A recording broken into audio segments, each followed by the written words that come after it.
कैसे हैं आप सभी लोग। एक बार फिर से स्वागत है आपका हमारे YouTube channel study with Yogesh में। क्रैश कोर्स का आज डे 68 आप लोगों के सामने है। इसके बाद आपकी 22 क्लासेस बचती हैं, यानी 90 क्लासेस में आपका अच्छा खासा काम बन जाएगा। ठीक है, यानी कहने का ये मतलब है, क्योंकि यूपीपीएससी एग्जाम करा रहा, अगर आपने कुछ नहीं भी पढ़ा है तो क्रैश कोर्स के भरोसे अगर आप जाते हैं, कहीं ना कहीं थोड़ा सा अगर आपको दाएं बाएं का आइडिया हो इन टॉपिक्स का, या कहीं पहले आपने पढ़ा है, तो आपके लिए बहुत कारगर सिद्ध हो सकता है। ठीक है, होगा नहीं कहा, हो सकता है कहा। बाकी तो एग्जामिनर जाने कैसे वो पेपर सेट करता है, बट जिस तरीके से हम लोगों ने लगभग सारा पोर्शन कवर किया है, आपके लिए फायदेमंद सिद्ध ही होगा। ठीक है, आज डे 68 हम लोग देखते हैं। इसमें रीजनिंग का जो पोर्शन है मैं अभी इंक्लूड नहीं कर रहा, वो 75 के आसपास से इंक्लूड करूंगा। ठीक है, क्योंकि 15 क्लासेस उसके लिए काफ़ी हैं, तो एक बार हम इस पोर्शन को जितनी जल्दी हो सके वो एंड कर लेते हैं। पहला क्वेश्चन आप लोग लिखोगे, सतत पोषणी विकास से आप क्या समझते हो, यानी एक प्रकार का सस्टेनेबल डेवलपमेंट। ठीक है, लिखो सतत पोषणी विकास। सतत पोषणी मतलब कि सस्टेनेबल डेवलपमेंट, सतत पोषणी विकास। इसको आप खुद ही डेफिनेशन लिखोगे, इसकी मैं आपको बताता हूं। ठीक है, सतत पोषणी विकास के आगे लिखो, ऐसी संसाधनों का इस तरीके से प्रयोग करना कि वर्तमान आवश्यकता को पूर्ण करते हुए भविष्य को भी ध्यान में रखना। यानी आप लोगों ने जो भी रिसोर्सेज हैं, कुछ भी है, ठीक है, उसको आप लोगों ने ऐसे प्रयोग किया कि भावी जरूरतों, यानी फ्यूचर में जो हमारी आने वाली पीढ़ी है उनके लिए भी वो चीजें बचे। तो इस प्रकार से चाहे जल हो, वन हो, कोई भी चीज हो, ठीक है, यानी रिसोर्सेज का ऐसा प्रयोग कि वर्तमान आवश्यकताओं के साथ साथ भावी पीढ़ी की आवश्यकताओं को भी ध्यान में रखकर किया गया विकास होता है, वो सस्टेनेबल डेवलपमेंट कहलाता है। ठीक है, तो इसके आगे लिख लेना आप लोग, वर्तमान आवश्यकताओं को पूर्ण करते हुए भविष्य की आवश्यकताओं को भी ध्यान में रखते हुए किया गया विकास क्या कहलाता है, सतत पोषणी विकास कहलाता है। ठीक है, अगला जो क्वेश्चन आपने लिखना है, जैसे कई जो वो होते हैं तीव्र ढाल जहां पर होती है, ठीक है, वहां पे मिट्टी का क्या होता है बच्चों, अपर्दन होता है। मिट्टी क्या होती है, टूटती रहती है, गिरती रहती है, तो वहां पे उसको रोकने के लिए, ठीक है, तो एक फार्म, मतलब जो कृषि एग्रिक पेड़ लगाए जाते हैं उसको वेदिका फार्म सिस्टम कहा जाता है। तो एक क्वेश्चन लिखो, तीव्र ढालों पर, तीव्र ढालों पर पूरा लिखना है। ठीक है, मृदा अपर्दन को रोकने के लिए सबसे उपयुक्त विधि,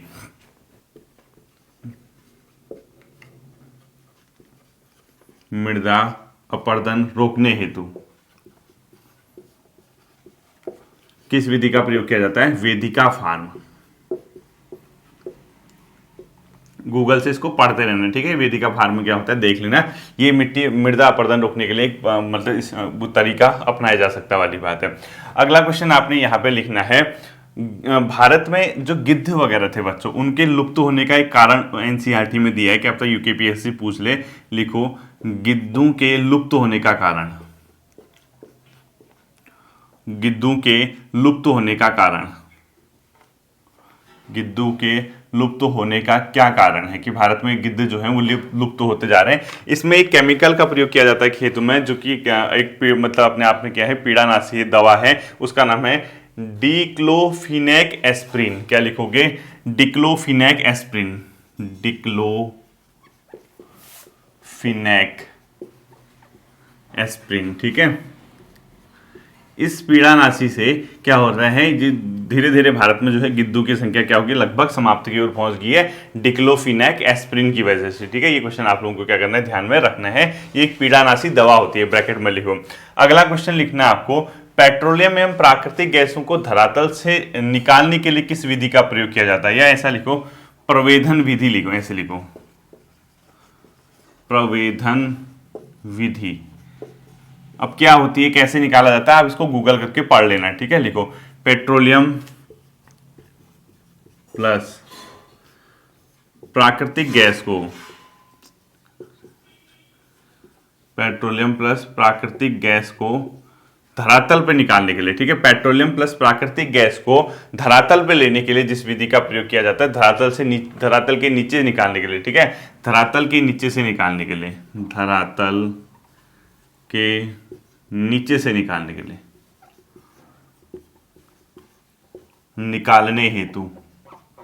निकालने हेतु किस मेथड का प्रयोग किया जाता है, प्रवेधन विधि का प्रयोग किया जाता है। ठीक है, अगला क्वेश्चन आपने लिखना है, जो धात्विक खनिज होते हैं बच्चों, वो किन सेल समूह में पाए जाते हैं, ऐसे लिखो धात्विक खनिज, चाहे आयरन हो या कुछ भी हो, ठीक है। धात्विक खनिज जिसमें धातु पाई जाती है वो कैसी सेलों से निकलते हैं? आग्नेय एवं कायांतरित सेलों से। लिखो, इग्नस और जो बताया था ना मैंने, आग्नेय एवं कायांतरित सेल, कायांतरित सेल, इन सेल समूह से हमारे क्या मिलते हैं? धात्विक खनिज मिलते हैं। धात्विक खनिज किन सेलों से मिलते हैं पूछता है तो आग्नेय एवं कायांतरित सेलों से मिलते हैं। अगला क्वेश्चन आपने, काला सोना किसको कहा जाता है? ब्लैक गोल्ड, काला सोना। काला सोना कहा जाता है बच्चों पेट्रोलियम और इसके अलावा जो इसके बने उत्पाद होते हैं, ठीक है। लिखो, पेट्रोलियम और उससे बने उत्पाद, पेट्रोलियम प्लस उससे बने उत्पाद, कोई भी ऐसे प्रोडक्ट जो पेट्रोलियम से बनते हैं, पेट्रोलियम, इनको क्या बोला जाता है? अपने आप में काला सोना की संज्ञा दी जाती है, ठीक है। अगला लिखना आपको, ये मोस्ट इंपोर्टेंट कर देना, ऊर्जा के परंपरागत स्रोत कौन कौन से हैं? ये इंपोर्टेंट क्वेश्चन है, अपने आप में पेपर में पूछा जा सकता है कि ऊर्जा के इसमें से कौन से परंपरागत स्रोत हैं या ऊर्जा के कौन से गैर परंपरागत स्रोत हैं, ऐसे क्वेश्चन आता है। और एक परंपरागत में गैर परंपरागत का विकल्प दे देगा, ऑप्शन दे देगा, तो आपको तब पता होना चाहिए, ठीक है। लिखो, ऊर्जा के परंपरागत स्रोत, ऊर्जा के परंपरागत स्रोत कौन कौन से, ये आपको पता होना चाहिए। ये हैं बच्चों अपने आप में, जैसे खनिज तेल है, प्राकृतिक गैस है, कोयला है, लकड़ी है आदि, ठीक है। लिखो, खनिज तेल, तेल है, प्राकृतिक गैस है, प्राकृतिक गैस है, कोयला है, इसके अलावा लकड़ी आदि, ये सब के सब क्या हैं? अपने आप में ऊर्जा के परंपरागत स्रोत हैं, यानी खनिज तेल, प्राकृतिक गैस, कोयला, लकड़ी आदि। इसके अलावा जो होंगे आप लोग नेट से इसको सर्च कर सकते हैं, ठीक है। इसी प्रकार से लिखो, ऊर्जा के गैर परंपरागत स्रोत, ऊर्जा के गैर परंपरागत स्रोत, ठीक है। ऊर्जा के गैर परंपरागत स्रोत, ये गैर परंपरागत में कौन सा आएगा? पवन ऊर्जा, सौर ऊर्जा, ज्वारीय ऊर्जा और बायोगैस, ठीक है। लिखो, पवन ऊर्जा, ये बहुत इंपॉर्टेंट क्वेश्चन है, पवन ऊर्जा, सौर ऊर्जा, ठीक है, ज्वारीय गैस, ज्वारीय ऊर्जा, ज्वारीय ऊर्जा, इसके अलावा बायोगैस, जो अभी नई टेक्नोलॉजी के साथ ये उत्पन्न हो रहे, ठीक है। पहले के टाइम पे लोग इनसे काम चलाते थे, अब टेक्नोलॉजी बनने के साथ साथ हम लोगों ने क्या कर दिया, ऊर्जा के और भी सोर्स खोज लिए। इसके अलावा परमाणु ऊर्जा लिख लो, भूतापी ऊर्जा आदि, ठीक है। लिखो, परमाणु ऊर्जा, परमाणु ऊर्जा और भूतापी ऊर्जा, भूतापी ऊर्जा, ये सब के सब क्या है बच्चों? अपने आप में ऊर्जा के गैर परंपरागत सोर्स। तो क्वेश्चन इसी तरीके से आपसे पूछता है कि कौन सा एनर्जी का एक परंपरागत सोर्स है, कौन सा एनर्जी का एक गैर परंपरागत सोर्स है, ये ध्यान रखना है, ठीक है। अगला क्वेश्चन लिखो, भारत में भूतापी ऊर्जा संयंत्र बहुत फेमस है। लिखो, भारत में भूतापी ऊर्जा संयंत्र, भारत में भूतापी ऊर्जा संयंत्र, क्या लिखोगे? भारत में भूतापी ऊर्जा संयंत्र लिखोगे, ठीक है। भारत में भूतापी ऊर्जा संयंत्र, ये कहाँ पर स्टैब्लिश किए गए हैं? दो तीन, एक तो हिमाचल प्रदेश में है और एक लद्दाख में, बहुत फेमस है, ठीक है। हिमाचल प्रदेश में है इसका एक, इसके अलावा जम्मू कश्मीर के लद्दाख के पुंगा, मतलब एक लद्दाख में है पुंगा घाटी में, एक मणिकरण में है, ठीक है। लिखो, लद्दाख में है, क्या लिखोगे? हिमाचल प्रदेश, इसके अलावा लद्दाख, और तीसरा एक जगह और है, उसका नाम है मणिकरण। इन तीन जगहों पे क्या इस्टेब्लिश किए हैं। अब तो खैर और भी एनसीईआरटी के लेवल से बता रहा हूँ, ठीक है। अगर कोई क्वेश्चन कभी ये आता है कि भारत में भूतापी ऊर्जा कहाँ पे इसमें से इस्टेब्लिश किया गया, तो एनसीईआरटी के आधार पे इन जगहों पे इस्टेब्लिश है। अब ये अपडेट भी होते रहते हैं। अगला लिखो, विश्व का पहला ज्वारीय ऊर्जा स्टेशन कहाँ बनाया गया है? ज्वारीय ऊर्जा स्टेशन, ठीक है, सबसे पहले कहाँ पर बनाया गया था? विश्व का प्रथम ज्वारीय ऊर्जा स्टेशन, ज्वारीय ऊर्जा स्टेशन, ये बनाया गया बच्चों फ्रांस में। सबसे पहले किसने बनाया था? ये कहाँ पर बनाया गया था? फ्रांस में बनाया गया था, एनसीईआरटी के आधार पे। इसके बाद अगला क्वेश्चन लिखो आप लोग, विश्व का पहला जल विद्युत उत्पन्न करने वाला देश, ये एक बार पूछा भी जा चुका है। विश्व का पहला जल विद्युत हाइड्रो पावर, ठीक है, पहला जल विद्युत उत्पन्न करने वाला देश, उत्पन्न करने वाला देश कौन सा है? नॉर्वे है। ठीक है, क्या है? नॉर्वे जो है पहला देश है जिसने क्या है विश्व में पहला जल विद्युत का उत्पादन किया था।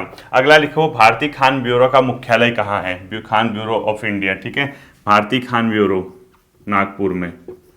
भारतीय खान ब्यूरो का मुख्यालय लिखो नागपुर में। भारतीय खान ब्यूरो का मुख्यालय किस जगह पर अवस्थित है पूछता है, तो नागपुर में अवस्थित है। इसको ध्यान में रखना है। ठीक है, अगला लिखो, सबसे उत्तम श्रेणी का कोयला। कोयले के भी अलग अलग टाइप है ना, उसमें सबसे बढ़िया टाइप का जो कोयला होता है एंथ्रेसाइट कोयला बोला जाता है उसको। ये भी बहुत बार पूछता है यूकेपीएससी। ठीक है, लिखो सबसे उत्तम किस्म का कोयला, सबसे उत्तम कोयला एंथ्रेसाइट। ठीक है, इसमें लिग्नाइट, एंथ्रेसाइट कई टाइप के होते हैं। एंथ्रासाइट कोयला जो होता है सबसे ज्यादा इंपॉर्टेंट होता है या सबसे अच्छा। एंथ्रासाइट कोयला सबसे ज्यादा क्या माना जाता है? बढ़िया माना जाता है। ठीक है, अगला आपको लिखना है, जावर की खान कहां पर और किस चीज के लिए प्रसिद्ध है? जावर की खान यह बच्चों राजस्थान में और जस्ता के उत्पादन के लिए जाना जाता है। ठीक है, लिखूं जस्ता, और है कहां पर? ये राजस्थान में। जस्ता की है कहां पर स्थित है? राजस्थान में है।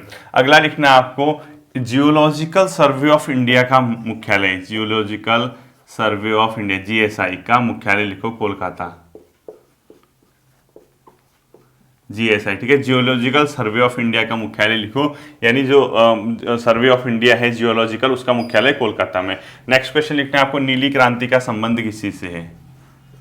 नीली क्रांति ये है बच्चों मत्स्य उत्पादन से। ठीक है, लिखो मत्स्य उत्पादन, मछली के उत्पादन से संबंधित है नीली क्रांति। इसी प्रकार से आप लोग लिखना है हरित क्रांति। भारत में हरित क्रांति का श्रेय किसको जाता है?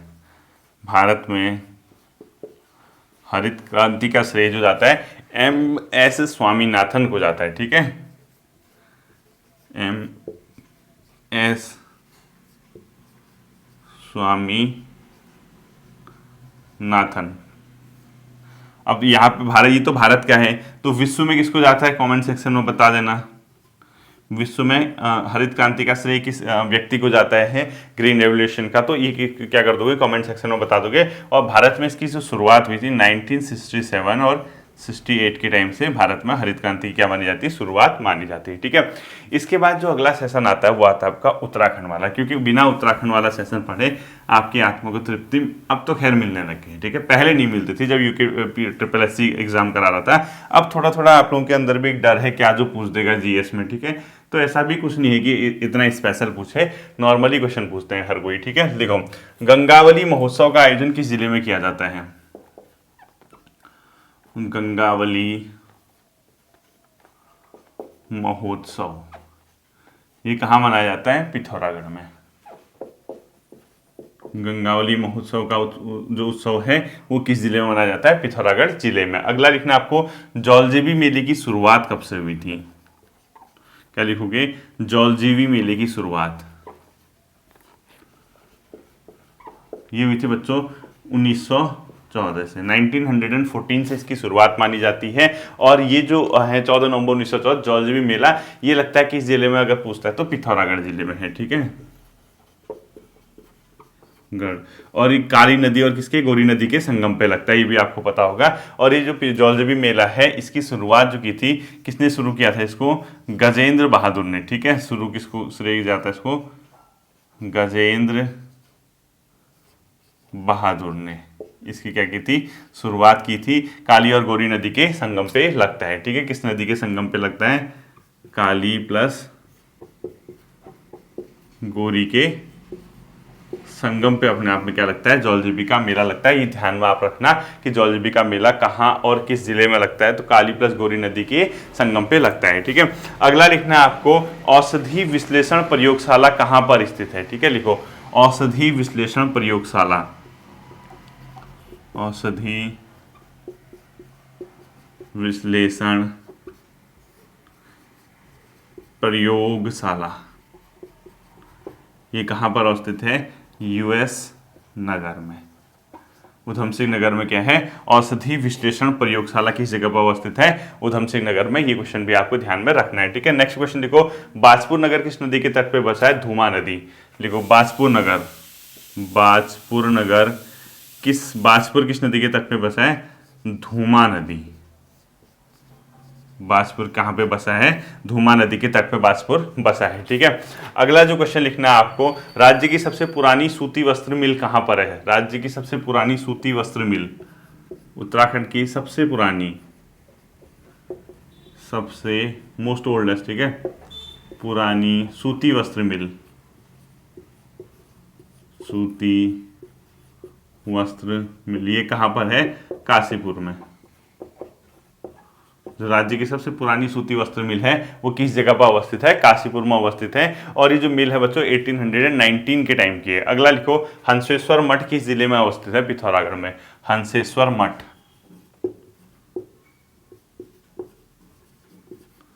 हंसेश्वर मठ कहाँ पर अवस्थित है, पिथौरागढ़। हंसेश्वर मठ कहाँ पर स्थित है, पिथौरागढ़ में अवस्थित है, ठीक है। अगला आपने लिखना है tribal heritage museum.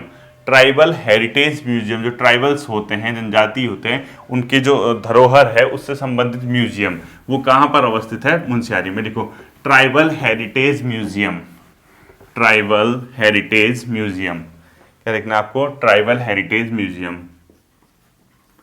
Tribal heritage museum. ये कहाँ पर अवस्थित है बच्चों, मुंशियारी। और मुंशियारी किस जिले में पड़ता है, पिथौरागढ़ जिले में पड़ता है। इसके संस्थापक शेर सिंह पांगती जी हैं, ठीक है। लिखो मुंशियारी। और इसकी स्थापना जो की थी कहाँ पे, मतलब मुंशियारी में, पिथौरागढ़, किसने की थी, शेर सिंह पांगती, शेर सिंह पांगती जी ने इसकी स्थापना की थी। ट्राइबल हेरिटेज म्यूजियम की स्थापना किसने की थी, शेर सिंह पांगती जी ने, ठीक है। अगला लिखना आपको, मणका सूर्य मंदिर किस जिले में अवस्थित है, मणका सूर्य मंदिर, ये है पिथौरागढ़ में, डीडीहाट में, ठीक है। कहाँ पर अवस्थित है, डीडीहाट में। और डीडीहाट कहाँ पर पड़ता है, पिथौरागढ़ जिले में, मणका सूर्य मंदिर। अगला लिखो, पंडित नैन सिंह रावत माउंटेनरी प्रशिक्षण केंद्र, पंडित नैन सिंह रावत, पंडित नैन सिंह रावत माउंटेनरी प्रशिक्षण केंद्र। क्या लिखोगे, पंडित नैन सिंह रावत माउंटेनरी प्रशिक्षण केंद्र,